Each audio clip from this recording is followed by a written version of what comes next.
Sua opinião sobre a troca que Vincent Cruzet chamou de surreal, mas ainda assim houve declarações importantes esta noite. Sim, mas foi tão catastrófico em fevereiro passado que já estamos contentes que desta vez tenha corrido mal, mas em proporções relativamente mais aceitáveis. Então, de fato, gostaríamos que tivesse acontecido de forma mais normal. A verdadeira questão é: como fazer o Trump entender que as condições negociadas com o Putin são inaceitáveis sem que o Trump nos abandone e fique bravo? No fim, é mais uma guerra psicológica. Ignoramos todas as mentiras comprovadas de Trump sobre o volume de dinheiro que ele pôde investir nesta guerra na Ucrânia. Então a gente varre tudo isso para debaixo do tapete, deixa ele falar qualquer coisa, espera ele terminar de falar sobre a insegurança em Washington e sobre as eleições fraudadas. E aí, no final, a gente tenta colocar algumas palavras para tentar amenizar as coisas. Então, eu achei que Zelensky fez um trabalho psicológico que foi bastante notável. E ele, mesmo assim, conseguiu sorrir quando Trump lhe dizia: mas veja só, você vai continuar sendo ditador assim, para sempre, recusando eleições enquanto há guerra. Então, para mim, realmente, por enquanto, poderia ter sido muito pior. Eu temia que fosse pior do que isso. Sim, e mais uma vez, Donald Trump não voltou atrás nas garantias de segurança que ele propôs à Ucrânia. Nossa jornalista que estava no Salão Oval, Sônia Dride, fez uma pergunta para a TF1 LCI. Ela perguntou ao presidente americano se havia alguma parte do encontro dele com Putin da qual ele se arrependia. Vamos ouvir a pergunta dela e a resposta de Donald Trump. Eu estava dizendo isso ao presidente, conversei com o presidente Putin indiretamente, e nós vamos ter uma conversa telefônica depois dessas reuniões hoje e talvez tenhamos uma reunião trilateral. Se não tivermos uma trilateral, os combates vão continuar, e se tivermos uma trilateral, é muito provável que possamos pôr fim à guerra. De qualquer forma, ele está esperando minha ligação assim que terminarmos essas reuniões. Muito obrigado, obrigado. Donald Trump vai ligar para Vladimir Putin depois da reunião dele com Zelensky e com os europeus. Quais formas as garantias de segurança dos Estados Unidos para a Ucrânia podem ter, se não enviarem tropas terrestres? Pode haver forças de garantia próximas à fronteira. Pode haver sistemas de defesa, de proteção antiaérea em navios, no Mar Negro ou nas fronteiras.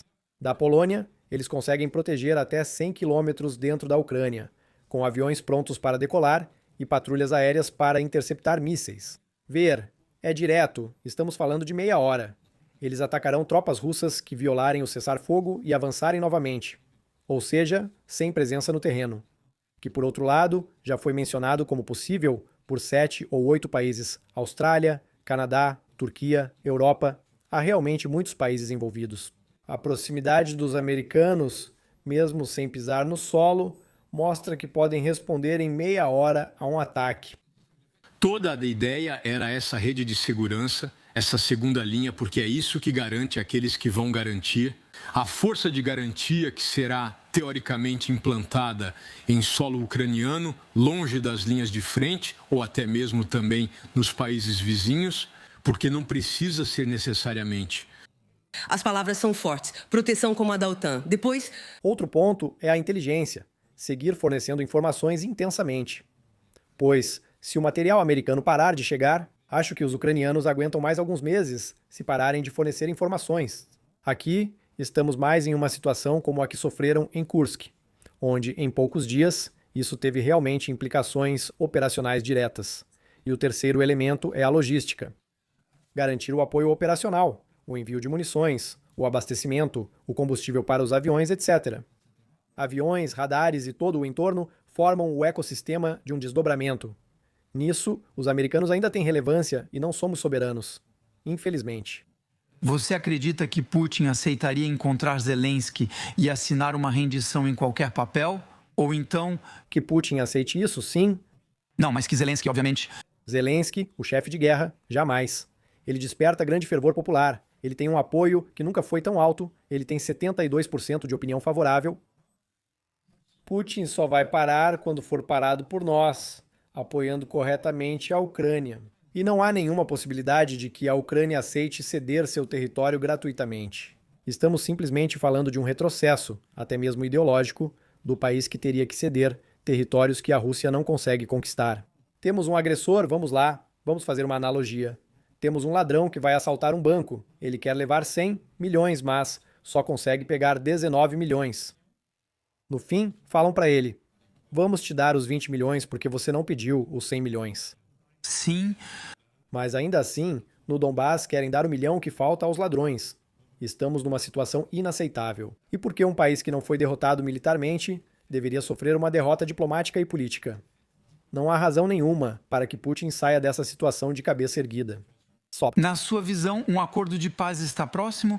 Estamos realmente seguindo esse caminho? Se a condição para que a paz seja alcançada for ceder território ucraniano de presente à Rússia, a Ucrânia jamais aceitará.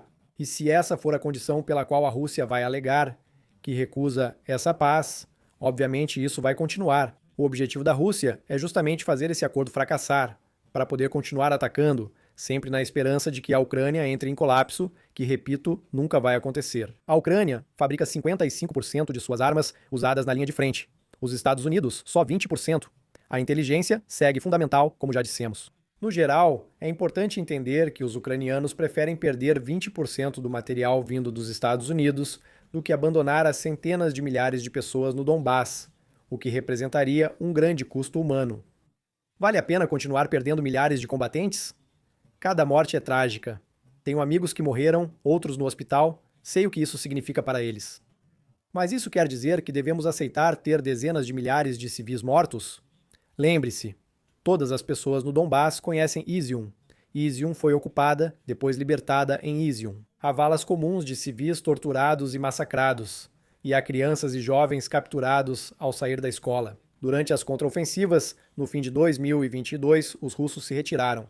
Todos os habitantes do Donbass livre sabem o que isso significa, o que é a ocupação russa, então eles já nunca vão aceitar essa situação. Ninguém na Ucrânia vai aceitar recuar. Mas já que estávamos falando desse famoso mapa que está neste momento espalhado sobre a mesa, em uma das mesas do Salão Oval, onde se discute detalhadamente sobre território, o que pode dizer concretamente o senhor Zelensky diante de uma armadilha dessas? Ou entrega o Donbass para encerrar a guerra ou não entrega? Na verdade, nem sei se é armadilha. Pode ser uma chance de explicar de forma didática e mostrar para Trump: veja o Donbass, a Rússia, o segundo exército mais poderoso do mundo. Quando a gente vai ao Donbass, as pessoas nos dizem: mas nós vencemos, não fomos invadidos. As áreas mais ocupadas, mais populosas do Donbass, Kramatorsk, Sloviansk, Liman, são cidades que reúnem centenas de milhares de habitantes que a Rússia não consegue conquistar. 7.000 quilômetros quadrados do Donbass seguem livres, e a Rússia quer trocá-los por 200 quilômetros quadrados em Sumi. Acho que se Zelensky puder mostrar para ele, então isso aqui são 200 quilômetros quadrados, isso aqui são 7.000 quilômetros quadrados. Não é a mesma coisa. O que estamos aprendendo aqui, Xavier Titelman, é que aparentemente existem até os percentuais, sabe? Do que foi conquistado, do que foi adquirido, do que ainda restaria para ser devolvido. A Rússia conquistou 4.000 quilômetros quadrados no ano passado, mas nesse ritmo, sabemos que não conseguirão sustentar isso por muitos anos. Território ucraniano, concretamente? Eles avançam menos de 1%. No ano passado, conquistaram 4.000 quilômetros quadrados, menos de 1%. Ou seja, levariam quase 2 anos só para tomar Donetsk, se focassem apenas nessa área, o que não ocorre atualmente. E então, sabemos muito bem que a Rússia não tem nenhuma chance de aguentar economicamente por mais 2 anos. E então, logicamente, eu ouso esperar que esse mapa possa servir mais ao Zelensky, fazendo um trabalho pedagógico em benefício do Trump. Então vamos receber um homem que tem peso nessa discussão movimentada que estamos tendo, um homem de peso no sentido figurado. O general Michel Yakovlev, ex-chefe do Estado-Maior do SHAPE. Senhoras e senhores, o QG operacional da OTAN, e ele está feliz por se juntar a nós, obviamente, Michel Yakovlev. Então, eu quero ouvir sua opinião sobre esse mapa que está exposto no Gabinete Oval, um enorme mapa da Ucrânia, claramente em torno desse mapa. Senhor Trump, presidente dos Estados Unidos. Zelensky, o presidente ucraniano, seu conselheiro, discutindo de conversa, por assim dizer, ou então de troca de território. Conte para nós como é quando se é militar e se fala no papel sobre troca de território assim. Então, acontece que eu, como militar, já estive envolvido em uma negociação sobre um mapa. Na escala de 1 para 50 mil, ainda é bastante preciso. 2 centímetros para 1 quilômetro. era sobre Kosovo. Foi com os americanos e os ingleses, paralelamente às negociações de Rambouillet. Trabalhar com mapas. Até agora deixamos isso para os militares. É a primeira vez que ouço falar de Trump. Então, Trump, que não sabe onde fica a Ucrânia, basicamente, que não sabe que o Mar Negro não é um oceano, então ele está sentado em cima do mapa, olhando para ele, é cômico, é completamente cômico. E o problema de fundo não é quanto território vamos trocar ou não, o problema de fundo é parar a guerra, basicamente na linha onde está, e depois podemos negociar a linha até o último detalhe. Como dizem no Exército, né, um pouco à esquerda ou direita, já está do outro lado do val. Mas sim, eu estou até aprendendo isso. Enfim, quando você me diz isso, Trump está olhando para um mapa, mas dá vontade de chorar. É o Trump olhando um mapa, Michel Yakovlev, General Yakovlev, Trump olhando um mapa e realmente você está certo. Isso até faz o pessoal do estúdio sorrir. Preciso contar o que está acontecendo, pois é bem engraçado. Um político olhando um mapa. E você mesmo, você é militar e cabe a você analisar esse tipo de elemento que conta na negociação. Mas é sobre essa linha de cessar-fogo que quero falar com você, Michel Yakovlev. Obviamente, é preciso acrescentar garantias de segurança a isso. É preciso permitir que a Ucrânia, em determinado momento, seja suficientemente forte para conseguir manter uma linha de cessar-fogo, ou pelo menos respeitá-la. Do que exatamente se trata em detalhes? Então, se Trump não estivesse trabalhando para Putin, negociaríamos com Putin a linha mais ou menos onde ela está e negociaríamos medidas técnicas de cessação de hostilidades, como já tivemos exemplos com a Coreia, com Kosovo. Existem medidas técnicas a serem tomadas, então é algo muito técnico, muito militar. Geralmente os políticos deixam isso para os militares de baixa patente, como eu era na época, era coronel, e pronto, resolvam os detalhes. Entre vocês, rapazes, por exemplo, decreta-se que foi o que aconteceu em 11 de novembro de 1918, às 11 horas. Lembro que ninguém atira mais, paramos de atirar em tal dia, a tal hora. A gente vira as torres dos tanques para o outro lado, afasta, retira os blindados e a artilharia. De 5 quilômetros, depois 15 quilômetros, depois 40 quilômetros, para que as pessoas fiquem fora de alcance. E a gente cria pontos de contato ao longo de toda a linha de contato, a cada 5, 10, 15 quilômetros, para que, com bandeiras brancas, amarelas, verdes, azuis, tanto faz, os batalhões que estão frente a frente possam se comunicar para falar sobre tal incidente que aconteceu, etc. Então, há vários aspectos técnicos. Trump demonstrou um desconhecimento tão grande do assunto em nível estratégico que eu realmente não o vejo se envolvendo nos detalhes técnicos. Que os militares do meu tipo, ou Xavier Teitelman, que entende muito bem do que estou falando, ou Michel Goya, um especialista, realmente, aí sim podemos conversar de forma útil. Há um assunto em que Trump está completamente alheio à realidade do terreno, que é o Mar Negro. Os ucranianos venceram a Batalha do Mar Negro. Mesmo sem terem uma marinha? Eles não têm marinha, e a marinha russa, com o rabo entre as pernas, está escondida em Novorossiysk e Ochamkira, na Abcásia do Sul. Vamos falar desse aspecto em geral, vamos falar desse aspecto do Mar Negro, mas eu gostaria de fazer algumas perguntas, porque o que você disse, obviamente, provoca reações aqui no estúdio. Xavier Teitelman, você comentou sobre trocas de territórios. O presidente Zelensky está sendo direto. Vamos falar sobre os territórios, e é nesse momento que eles são mencionados, os territórios. Então, primeiro, Zelensky não pode dizer abertamente não, porque vamos lembrar, Trump, no fim das contas, chega com 3 coisas. Apoiamos a posição russa de não implementar o cessar-fogo, de não impor sanções e, especialmente, ele cancelou desde sexta-feira as sanções secundárias que deveriam entrar em vigor contra a China. E ele apoia a transferência de territórios da Ucrânia para a Rússia, de áreas não ocupadas, para serem ocupadas pela Rússia. Em troca, ele só recebeu as garantias de segurança oferecidas. Assim, há certa flexibilidade nas exigências. Perguntamos então, o que a União Europeia pode reconhecer? Então, o que fazemos sobre Israel?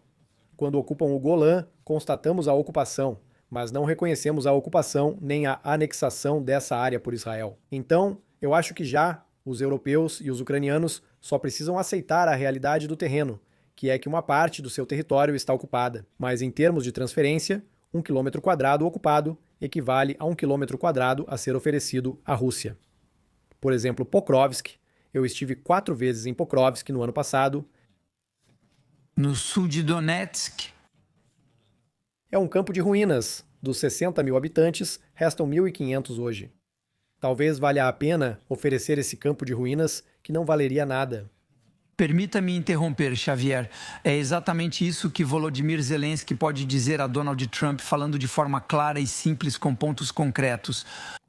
Ele não pode dizer a ele que 7 mil quilômetros quadrados valem 200 quilômetros quadrados que ele recuperaria. Ele precisa dizer isso. É um campo de ruínas. Eu estive em Siversk no mês de maio. Siversk. Não tem mais nada, só alguns velhinhos.